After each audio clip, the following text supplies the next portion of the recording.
Bonjour à toutes et à tous et bienvenue pour cette vidéo dans laquelle on va essayer ensemble de deviner qui va tuer qui dans la dernière saison de Game of Thrones. Et en fin de vidéo, je vous parlerai en détail de ce qui est pour moi la meilleure façon de regarder cette saison 8 de Game of Thrones dès la sortie des épisodes, mais aussi de regarder en replay tout le reste de la série. Et c'est grâce à l'application Molotov TV. Alors comme d'habitude, j'ai voulu tester de mon côté avant d'accepter ce type de sponsor, et je peux vous dire que l'appli Molotov TV a changé ma consommation personnelle de VOD tout simplement, et donc ne ratez pas la fin de la vidéo, je vous explique tout ça en détail.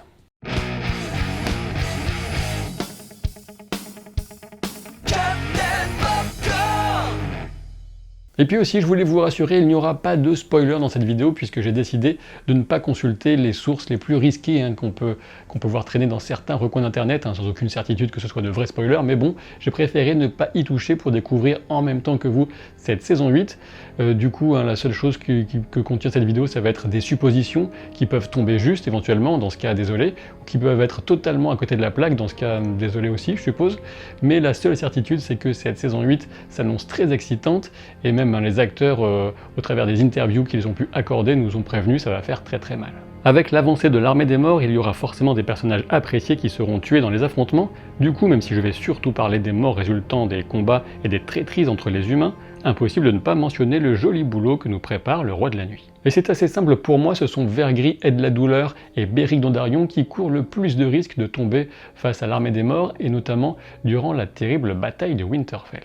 Ed, le nouveau Lord Commandant, et le reste de la garde de nuit pourraient même succomber avant pour permettre à quelques-uns, dont Beric et Tormund notamment, de rejoindre Winterfell avant l'armée des morts et pour donner le ton du reste de la saison. Par ailleurs, j'imagine mal le scénario laisser Vergris et Missandei vivre tranquillement leur love story, et Vergris fait clairement partie des tout meilleurs candidats pour revenir comme Spectre, mais je reviendrai sur cette question avec Varys. Passons maintenant au cas particulier de Beric Dondarrion, l'élu de R'hllor en pièces détachées.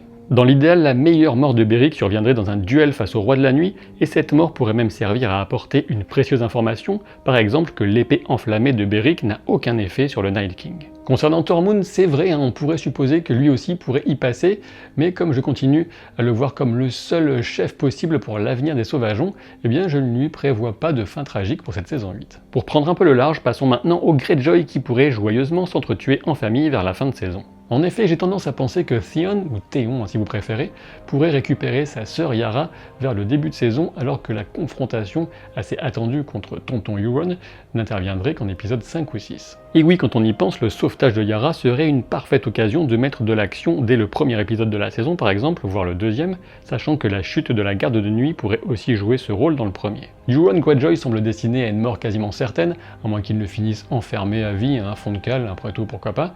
Et pour ce qui est de Yara, je pense vraiment qu'elle va lui survivre et qu'elle est destinée, elle, à régner sur les Fernets et à faire évoluer leur mode de vie, notamment suite à l'engagement qu'elle avait pris auprès de Daenerys. Mais du coup, qui tuera Euron, que ce soit une femme ou un homme castré? La réponse ne plaira pas à Euron, gros bourrin dans la série alors qu'il est plus subtil et donc plus inquiétant dans les livres. D'une façon ou d'une autre, l'action de Theon sera déterminante pour permettre de vaincre son oncle et de sauver Yara, mais il devra donner sa vie pour y parvenir très certainement. Rien n'est plus dangereux qu'un homme qui n'a plus rien à perdre. Autre petit détour potentiellement inattendu et qui j'espère vous fera plaisir, il s'agit de Bronn. On sait que le mercenaire n'a qu'une seule règle, servir le plus offrant, et lorsque Tyrion lui avait demandé s'il était prêt à assassiner un nouveau-né, la seule réponse de Bronn avait été « How much ?» Et oui, Bronn a toujours été franc sur sa totale immoralité, et il se pourrait que cela le place dans le mauvais camp pour cette dernière saison. Et on se souvient que Tyrion avait promis à Bronn de toujours lui payer le double si quelqu'un voulait l'acheter, mais cela semble chose impossible si les services de Bronn étaient payés cette fois par Cersei alors que la Banque de Fer la soutient à nouveau. Et du coup, si Bronn prenait une telle direction, je pense qu'il aurait plus de chances de finir mort qu'avec un château, mais quel type de mission Cersei pourrait bien donner à Bronn? Assassiner Daenerys, évidemment. Souvenez-vous, en saison 7, les conseillers de la Khaleesi s'inquiétaient déjà de son absence de protection et de la possibilité qu'une simple flèche l'emporte, même à d'autres dragons. Et qui dans la série a-t-on déjà vu réussir un tir à l'arc d'une extrême précision et d'une extrême importance? Bronn bien sûr, puisque c'est lui qui avait enflammé le feu grégeois pour la bataille de la Nera. Et de fil en aiguille, cela pourrait amener à la mort possible de Ser Jorah Mormont. Et oui, je sais, ça crève le cœur. S'il a du moins survécu à la bataille de Winterfell, il pourrait retarder Bronn ou encore prendre une flèche à la place de sa chère Daenerys durant la bataille qui semble fort probable de Port-Réal. Et si Ser Jorah meurt de la sorte, on ne donne pas cher de la peau de Bronn qui pourrait venir s'ajouter aux victimes de Drogon, après y avoir échappé de justesse en saison 7. Et allez, pour le fun, une autre option, on pourrait éventuellement voir une sorte de poésie ironique si la fin de la vie de Bronn arrivait aux mains du capitaine Harry Strickland, le capitaine de la Compagnie Dorée, un mercenaire plus jeune face aux plus anciens, et un mercenaire couvert d'or, ce métal qui est si cher au cœur de Bronn. Alors évidemment, cela impliquerait un retournement de loyauté de la Compagnie Dorée, mais c'est totalement possible avec la menace de l'Armée des Morts. Ceci dit, un Sandor ou Arya pourrait aussi parfaitement faire l'affaire, notamment Sandor, puisqu'il faut se souvenir que Sandor et Bronn avaient failli se battre juste avant la bataille de Lanera, comme quoi les candidats ne manquent pas. Puisqu'on parle du loup, enfin du chien, restons sur Sandor Clegane. Qui pourrait-il tuer à part des spectres et des poulets congelés? Eh bien son frère déjà mort-vivant évidemment, et d'autres membres de la garde royale de Cersei. Et si tout ça se fait en compagnie d'Arya et Brienne, vous pourrez me considérer comme un homme heureux. Le fameux Clegane Bowl devrait faire des dégâts toutefois, et du coup, on a du mal à imaginer que Sandor puisse s'en sortir vivant ou indemne. Parmi les morts tragiques, on aura peut-être celle de Sandor, achevée par Arya, qui avait promis autrefois de lui planter son épée dans l'œil. Cette fois, elle se souviendra peut-être où est le cœur, pour ne pas laisser le limier à l'agonie, mais c'est une information dont elle aura sans doute besoin pour quelqu'un d'autre, et je reviendrai sur le cas d'Arya. Et puis au passage, justement, puisque j'ai évoqué Brienne, on peut supposer qu'elle va tuer, massacrer tout un tas de trucs et de machins morts-vivants, et je pense que ses victoires les plus marquantes seront contre un, voire plusieurs marcheurs blancs. Après tout, il ne faut pas oublier qu'elle est équipée de Féal, une épée d'acier valyrien, et ce serait encore plus beau si cela se faisait en protégeant Arya et surtout Sansa, dans le respect de la promesse que Brienne avait faite à Catelyn Stark. Comme promis, je reviens maintenant à Varys. Selon moi, il est presque inévitable que la mort de Varys soit liée à la magie du sang et à R'hllor. En résumé, Mélisandre va tuer Varys. En effet, maintenant qu'on y réfléchit un petit peu, maintenant que Varys n'a plus son réseau d'espions, vu qu'il n'a jamais eu de capacité de combattant, il n'est plus qu'un conseiller dont l'importance dramatique ne pourrait passer dans cette saison 8 que par la trahison ou le sacrifice. Puisque j'ai confiance dans la volonté sincère de Varys de viser le bien du peuple, c'est donc une forme de sacrifice qui me semble la fin la plus appropriée à son chemin tortueux, mais néanmoins vertueux. Suite à ses échanges avec Kinvara puis Mélisandre, je pense que Varys sait qu'il périra consacré au dieu rouge dont il a entendu la voix dans les flammes. Pour remettre cette théorie en contexte et ajouter un petit peu d'eau à mon moulin, il faut quand même que je souligne qu'il y a de bonnes chances, de mon point de vue en tout cas, que Varys soit un membre caché de la branche feu noir de la famille Targaryen. Et donc vous l'aurez compris, je pense que Varys partira avec Mélisandre dans une dernière incantation de la prêtresse rouge, dans une énorme explosion qui emportera avec elle des milliers de spectres. Alors reste à voir si ce sera à Winterfell ou à Port-Réal, mais l'effet aussi, ce sera que le roi de la nuit aura besoin de lever de nouvelles troupes après une telle perte, et justement, comme je l'évoquais plus tôt, cela pourrait avoir une répercussion sur certains soldats morts au combat comme Vergripp, qui pourrait donc revenir en spectre. Impossible bien sûr d'oublier Daenerys quand on parle de mort et de destruction. Avec Rhaegal et Drogon, la mère des dragons va faire du dégât, sur l'armée des morts bien sûr, mais potentiellement aussi sur Port-Réal. Possible même que Daenerys soit amenée à tuer tellement de gens, notamment à Port-Réal, que son accession au trône devienne populairement impossible à moins d'écraser toute résistance. Outre le roi de la nuit en personne, seul Bran pourrait potentiellement causer autant de dommages s'il prenait le contrôle de l'esprit d'un dragon. Et puisqu'on parle de destruction de roi de la nuit de dragon, il est temps d'évoquer le destin qui attend Viserion, celui qui a été réanimé par le roi de la nuit, et a priori on peut supposer que Daenerys serait amenée à lui amener sa deuxième mort dans un duel aérien de dragons, ce serait formidable, mais il y a une autre possibilité très sympathique qui m'est venue à l'esprit. Et oui, je pense à un tir d'arbalète géante qu'on appelle aussi baliste, des armes dont Qyburn aura certainement équipé les défenses de la capitale. Et oui, après tout, une lance équipée d'une pointe de ver dragon pourrait suffire, comme carreau géant de cette arbalète géante, pour abattre Viserion, en tout cas peut-être. Mais alors qui ai-je en tête pour accomplir un tel exploit? Eh bien il s'agit de Jaime. Et oui, suite à sa tentative de charge contre Daenerys en saison 7, il serait fabuleux, il serait héroïque qu'il parvienne à terrasser un dragon, et donc qu'il devienne le Dragon Slayer à la place du King Slayer, ou le tueur de dragons à la place du régicide. Ce serait une fabuleuse façon de faire entrer pour l'éternité son nom dans les livres de chevalerie. Et ce serait sans doute aussi une façon pour Jaime de mourir dans les bras de Brienne, en surprenant tout le monde, moi y compris. Évidemment après ça, la suite logique consiste à évoquer la mort tant attendue de Cersei Lannister en personne. Et en effet, je pense que vous savez déjà que j'ai toujours été convaincu que ce serait Jaime qui tuerait Cersei Lannister pour mettre une sorte de point final à leur histoire houleuse, et quoi de plus logique après avoir tué le Mad King que de tuer la reine folle alors qu'elle s'apprêterait éventuellement à faire exploser toute la ville. Et pourtant, plus j'y pense et plus j'aime cette théorie de Jaime qui devient le Dragon Slayer dans les livres d'histoire de chevalerie.